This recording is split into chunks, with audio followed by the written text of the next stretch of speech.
اور اس طرح کی یہ جو میں نے آپ کو بتائی ہیں کہ ایویلویشن رپورٹس جو ہیں بنانے کی کوشش کی جا رہی ہے. اور آپ کو پتہ ہے پولیس میں تو آپ نے تھوڑا سا وہ کیا کہتے ہیں کہ میں نوٹ وکھا میرا موڈ بنے، تو وہ تو جتنا بھی آپ بڑا نوٹ دکھائیں گے تو آرام سے آپ کو ایکسیس مل جاتی ہے، آپ جہاں پہ جا کے بلکہ سپرنٹینڈنٹ کے آفس میں بیٹھ کے آپ سب کچھ کر لیں، تو وہ کوئی مسئلہ نہیں ہے. تو اگر اس طرح کی چیزیں ہو رہی ہیں تو اس میں میرا خیال ہے کہ عمران خان صاحب نے یہ جو کل کہا تھا اپنے وہ جو ان کا کیو این اے کا سیشن تھا کہ اس کو میں خود فالو کر رہا ہوں، تو یہ فالو کرنے کا مطلب یہ نہیں ہے کہ آپ بس کہہ دیں کہ فالو کر رہا ہوں. اس کا مطلب یہ ہے کہ آپ اس کو پھر لیٹر اینڈ اسپرٹ میں فالو کریں اور میک شور کریں کہ یہ جو کیس ہے اس کا جلدی سے جلدی جو ہے وہ فیصلہ ہو اور سمری ٹرائل ہو. اور مجھے تو سمجھ نہیں آتی کہ اس میں باقی بچا کیا ہے. ہر چیز اویلیبل ہے، ویڈیوز تک موجود ہیں. تو اس کو ایک کیس کو ایک مثال بناتے ہوئے فوری طور پر اس کو سزا دلوائی جانی چاہیے.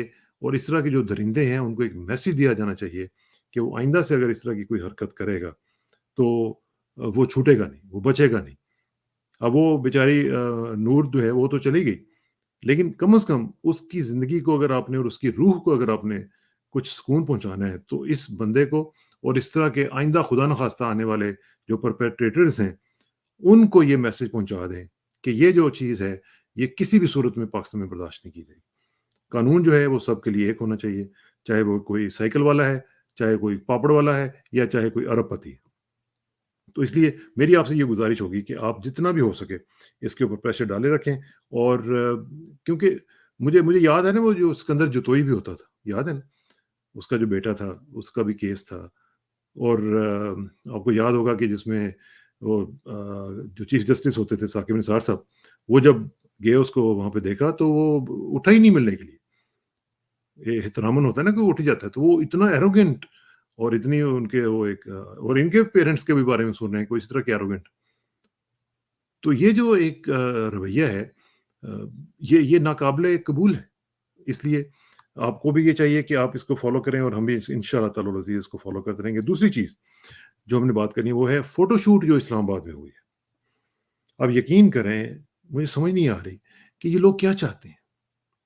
یہ لوگ یہی چاہتے ہیں، یہ سب کڑیاں ایک دوسرے کے ساتھ ملی ہوئی ہیں. میں آپ کو بتاؤں یہ یو نیور نو کہ یہ فوٹو شوٹ کروانے والے بھی یہی لوگ ہوں تاکہ ادھر سے توجہ ہٹے اور ادھر آ جائے. کوئی پتہ نہیں ہے، کیونکہ یہ جو ہے نا وہ جو میرا جسم اور میری مرضی، یہ ان سے کچھ بھی بعید نہیں ہے. یہ بھیانک سے بھیانک نتیجے دیکھ بھی لینا تو پھر بھی یہ کہتے ہیں میرا جسم میری مرضی. اب مجھے نہیں سمجھ آتی کہ بھئی آپ کو قائد اعظم کے وہ پورٹریٹ کے نیچے جو قائد اعظم کا مونومنٹ ہے ادھر جا کے یہ حرکت کرنے کی کیا ضرورت ہے. آپ کیا میسج دینا چاہ رہے ہیں کہ پاکستانیز جو ہیں وہ ولگر ہیں، پاکستانیز جو ہیں وہ اس طرح کی حرکتیں کرتے ہیں. مطلب آپ نے کوئی کھے شے کھانی ہے تو کھائیں، اپنی اپنی جگہوں پہ جا کے کھائیں، لیکن کم از کم قائد اعظم کو تو نہ برباد کریں، ان کا تو امیج نہ تباہ کریں. یہ انتہائی گھٹیا اور شرمناک حرکت کی گئی ہے.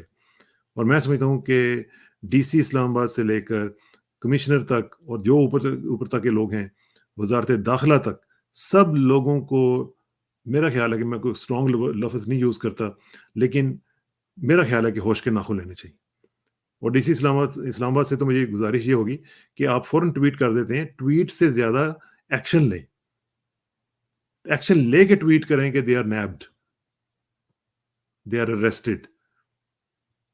تو یہ جو چیز ہے یہ پاکستانیوں کی 99.9% جو اکثریت ہے وہ یہ چیزیں قبول نہیں کر سکے گی، اور یہ قابل قبول ہونا بھی نہیں چاہیے. یہ اسلامک ریپبلک آف پاکستان ہے بھائی جان، ٹھیک ہے. یہ جو اس طرح کے توبہ استغفار جو فرسٹریٹڈ اور میرے منہ سے کچھ نکلنے لگا تھا، اس طرح کے جو لوگ ہیں ان کے لیے یہ ملک نہیں بنایا گیا تھا. ان کا تو اوڑھنا بچھونا ہی مغرب ہے. ان کا تو اوڑھنا بچھونا، میں نے اکثر آپ کو ویڈیوز میں بتایا ہے، ان کو تو سمجھ نہیں آتی کہ ہم کس طرح گوروں کی طرح بن جائیں، کیا کریں. اور گورے بھی اس طرح کی حرکتیں تو نہیں کرتے ہیں یار، کہ آپ کو ایک ہی جگہ ملی تھی جا کے آپ قائد اعظم کے مونومنٹ کے نیچے کھڑے ہو کے اور آپ میسج دے رہے ہیں کہ یونٹی، فیتھ اینڈ ڈسپلن. یہ کیا مطلب، آپ کیا میسج کیا دینا چاہ رہے تھے؟ مجھے تو سمجھ نہیں آئی. یقین مانے مجھے سمجھ نہیں آئی کہ کیا آپ میسج کیا دینا چاہ رہے تھے. تو خدا کا خوف کریں، پاکستانیوں کے اوپر رحم کریں، پاکستان پر رحم کریں.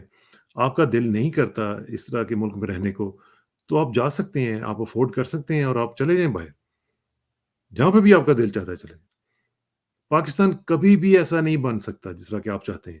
یہ بڑے عرصے سے آپ لوگوں کی ایک چھوٹی سی قلیل آٹے میں نمک کے برابر جو تعداد ہے وہ بڑی کوشش کرتی رہی ہے، بڑی پرانی خواہش ہے ان کی کہ اس طرح کا پاکستان ہو جائے. نہیں ہوگا. پاکستان کا خمیر یہ نہیں ہے. پاکستان کا خمیر لا الہ الا اللہ سے اٹھا ہے. وہ کبھی اس طرح کی چیزیں برداشت نہیں کریں گے. ان سے غلطیاں ہو سکتی ہیں، انفرادی طور پہ ہم سے ہزار غلطیاں ہو سکتی ہیں، لیکن یہ جو آپ امیج بنانا چاہتے ہیں پاکستان کا، یہ کبھی بھی نہیں بنے گا انشاءاللہ تعالی العزیز. اور اللہ تعالیٰ آپ کے ان تمام ارادوں کو فوائل کرے. ان کو شیطان، میں تو سمجھتا ہوں کہ شیطان کا آپ کے اوپر شدید جو حملہ ہے، آپ کو بھی اللہ ہدایت دے کہ آپ میں اس میں سے نکل کے، کیونکہ یہ جو چیز ہے یہ آپ کو، آپ کی نہ صرف دنیا خراب کرے گی بلکہ آپ کی آخرت بھی خراب کرے گی. اس لیے کچھ خدا کا خوف کریں. بہت شکریہ.